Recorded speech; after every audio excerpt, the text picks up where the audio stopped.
Doshi. Both of us are PhDs with Scrum.org. And we've been thinking, how do we help the community? So they're just going to pick up some small topics. I was just thinking, let's talk about what does an impediment mean to you? Because impediment is something, I've been doing class today and people talk about impediments, but they don't really understand the impediment. What is your understanding of an impediment? So, from what I would say is, impediment is anything which will stop the development team from delivering a high quality product. So if they have a sprint goal and anything which stops them and they are not able to manage amongst themselves, for me that's an impediment. A lot of times people feel that, if we don't have the air conditioner is not working, we need Scrum Master to fix it. No, actually, you can still continue working without it. You can also fix it by yourself. You can just call up the facilities and do it. For me, that's not an impediment. But for example, if one of the team members had to go on personal leave all of a sudden, something's a personal emergency, this person had to go and he or she has a dish skill. So for example, this is something that happened in my team.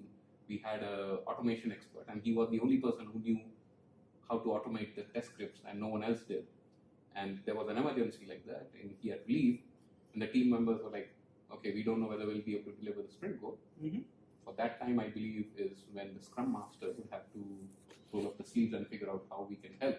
Sure. At the same time, it will be a good retrospective item for the team. Like, hey, if this is something that might happen, next time we are in soup. How do we make sure that it doesn't happen again? How about you?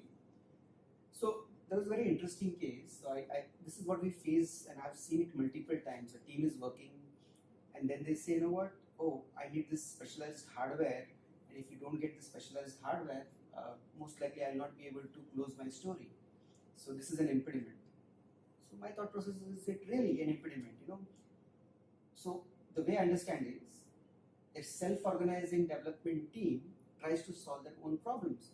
So what have you tried so far? And they say, oh no, but what can we do?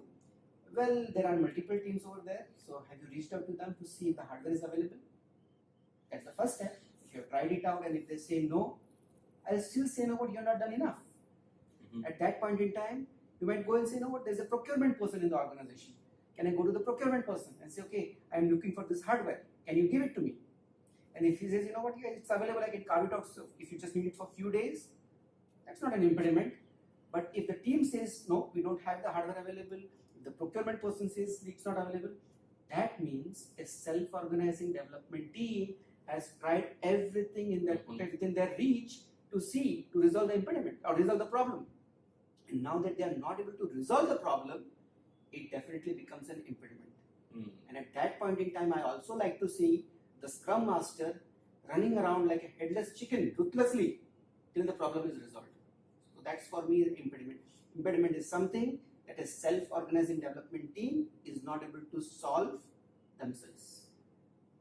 That's it for today. We'll talk to you soon. Thank you. Thanks.